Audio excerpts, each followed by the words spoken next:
Good Morning Business, le grand entretien. Il est 8h20, on va parler d'immobilier parce que ça intéresse évidemment tout le monde, parce qu'on est très incertain sur ce qui va se passer en 2024. On est avec un des spécialistes de secteur, Brice Cardy, président du réseau L'Adresse. Bonjour. Bonjour. Je rappelle le réseau L'Adresse, c'est environ 345 agences dans toute la France avec le label FNAIM. Et vous-même, vous avez une douzaine d'agences sous votre contrôle et vous êtes devenu président donc, de ce réseau. Quoi, coopératif, associatif ? C'est une coopérative. Chaque patron d'agence est associé, détient une part et participe à l'évolution dans les assemblées générales qui ont lieu 2 fois par an. Un peu comme Intermarché ou les... Exactement. Bon, alors, donc du coup, vous êtes un très bon baromètre du marché immobilier. On va regarder un petit peu dans le rétroviseur, juste 2 minutes, après on va se projeter sur 2024, parce que vous avez plein de conseils à nous donner, côté acheteur et côté vendeur.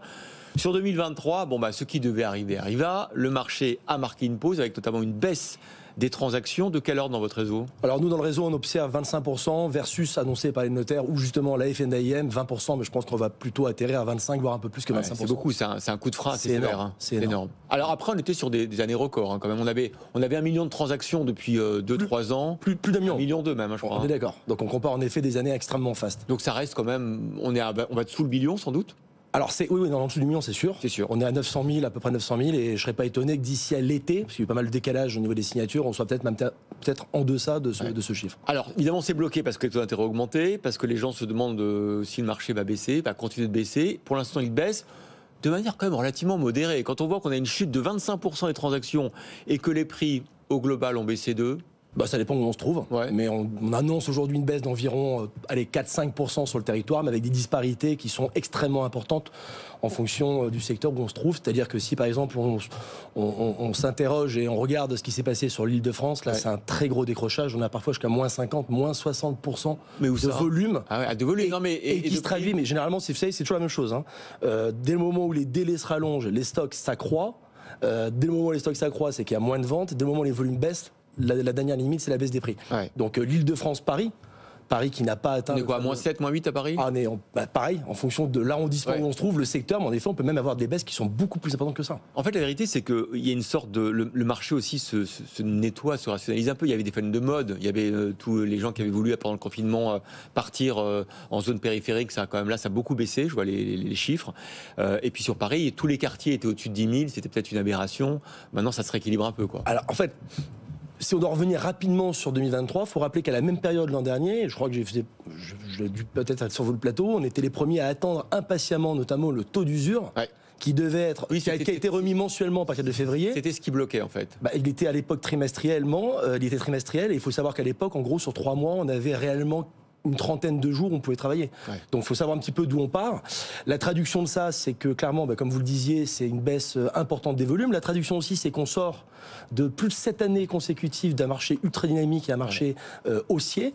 Donc ça, c'est pareil, c'est nouveau. Donc ça, marché, c'est une année qui a été extrêmement compliquée, une année où il a fallu s'adapter, ce qui n'a pas été évident, notamment avec les équipes. Moi, le premier attentisme que j'ai souhaité éviter au sein de mon réseau, c'est l'attentisme de nos équipes, qui finalement étaient extrêmement habituées à un marché facile. Et quelles sont finalement les premières victimes ? Ce sont les primo-accédants. Parce que si on regarde, nous, dans les chiffres qu'on constate au sein du réseau Adresse, on constate que finalement, on a une dizaine de pourcents environ des plus de 45 ans qui ont fait le choix de s'auto-censurer en se disant que c'était pas le moment d'aller acheter. Généralement, ce profil-là, ce sont des gens qu'on appelle les seconds accédants. C'est des personnes qui sont déjà propriétaires et qui ont un projet qui les conduit à devoir vendre pour acheter un autre bien. Et on a le même constat du côté des primo-accédants, les moins de 35 ans, où là, c'est plus de 50%. Plus de 50% des primo-accédants qui se sont auto-censurés, qui ont compris à tort ou à raison qu'ils n'étaient pas forcément les bienvenus, que c'était pas le bon moment finalement pour les taper à la porte des banques. Mais tous ces chiffres sont assez cohérents parce que du côté des seconds accédants, comme vous dites, certes on va peut-être vendre un peu moins cher son bien, mais on va acheter moins cher le suivant. Bien sûr. Donc il faut continuer. Bien sûr. En revanche, côté primo-accédant, on espère que les prix vont continuer à baisser avant d'acheter, et puis 2, on avait des taux d'intérêt qui n'arrêtaient pas de monter. Alors est-ce que 2024, projetons-nous un peu sur l'avenir, on a l'impression qu'il y a des choses, des indicateurs qui s'améliorent. Par exemple, vous le disiez, le taux d'usure n'est plus vraiment un problème. On voit des banques qui ont envie de refaire du volume de crédit. On voit des taux dans certains réseaux qui recommencent à baisser. En tout cas, 4%, ça semble être une sorte de palier. Est-ce que vous êtes un petit peu plus optimiste et sur les transactions et sur les prix pour 2024? Oui, je pense qu'on va avoir... Parce qu'une fois de plus, les chiffres qu'on commande sont souvent des chiffres notariés. Nous, l'intérêt justement d'un réseau comme le nôtre, c'est qu'on a quelques mois d'avance, 3 à 4 mois, ce dernier temps c'est plutôt 4 mois entre le compromis et l'acte authentique, pour avoir un petit peu la tendance. On s'aperçoit qu'on a une fin d'année où on a certains acheteurs qui sont à nouveau présents. Néanmoins, les conditions d'octroi, elles sont encore assez compliquées. Tout à l'heure, on reparlait justement des primo-accédants sur les conditions d'accès au crédit, au-delà des taux. Alors en effet, la course à l'échalote sur les taux qui ne cessaient d'augmenter, ça y est, ça c'est la bonne nouvelle.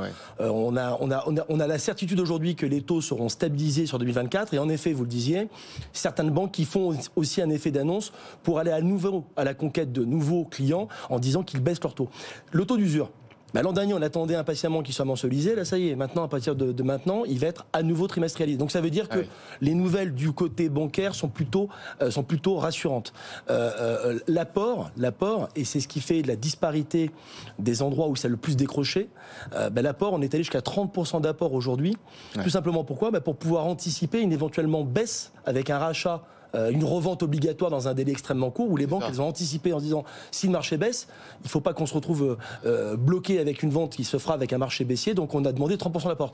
30% d'apport sur un prix moyen à 500 000 en Ile-de-France, c'est pas la même chose que 30% d'apport sur un prix moyen à moins de 200 000 euros en région. Et c'est ce qui explique les disparités en fait. Sur les prix, vous pensez que malgré ces indicateurs qui reviennent au vert tout doucement, on va quand même observer encore une baisse des prix?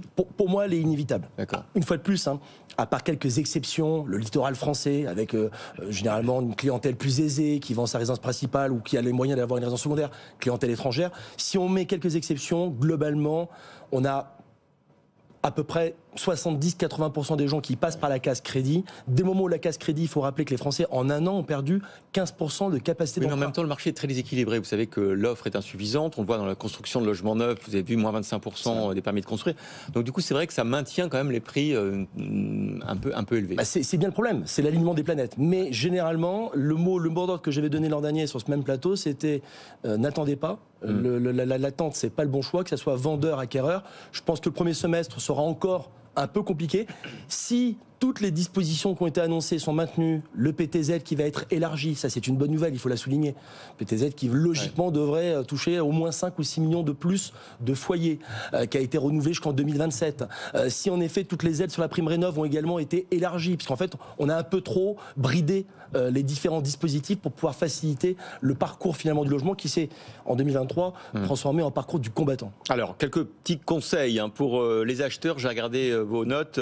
C'est intéressant parce que vous dites il faut avoir un dossier de financement bouclé avant d'envisager son projet et avant de faire une offre. Et ça permet de montrer aux vendeurs, exactement. Moi je peux aller jusqu'à telle somme, donc il faut faire un petit geste de 5% exactement. ou 10%. Et tout à l'heure je parlais de la course à l'échalote, justement c'est ça le paradoxe qu'on a eu en 2023 quand je vous disais qu'il a été extrêmement compliqué de s'adapter, c'est que d'un côté on avait un marché qui était extrêmement au ralenti, il y avait certains endroits où il était bloqué, autant quand on avait une offre, vu que les taux continuent à augmenter, il fallait qu'on ait la capacité, parce que pour pouvoir obtenir un taux auprès d'une banque, il faut un compromis de vente.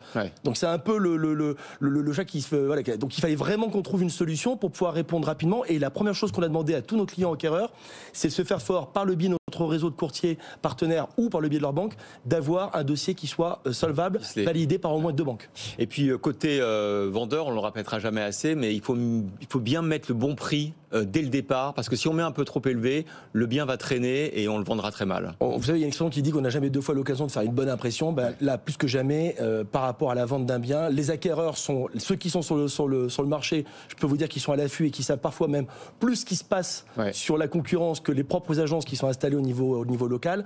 Eh bien, un vendeur, en gros, aujourd'hui, s'il n'est pas pressé, le fameux « je suis pas pressé », il faut qu'il soit à l'écoute de l'estimation, parce que généralement, il n'aura pas 2 fois l'occasion de vendre son bien dans les meilleurs délais. Ceci dit, ça remet votre métier en avant, en valeur, parce que quand le marché allait très bien, on pouvait vendre n'importe quoi, n'importe quel prix à n'importe qui, sans intermédiaire. Cette fois-ci, normalement, vous êtes chargé de fluidifier le marché. Et les cartes ont été rebattues depuis la période post-confinement, avec plein de choses qui ont changé sur le marché du travail et autres. Et c'est la même chose depuis 2023 au niveau des acteurs. L'idée, c'est surtout faire preuve d'humilité et de ne pas croire qu'on est au-dessus des autres, mais en effet, ça remet les fondamentaux.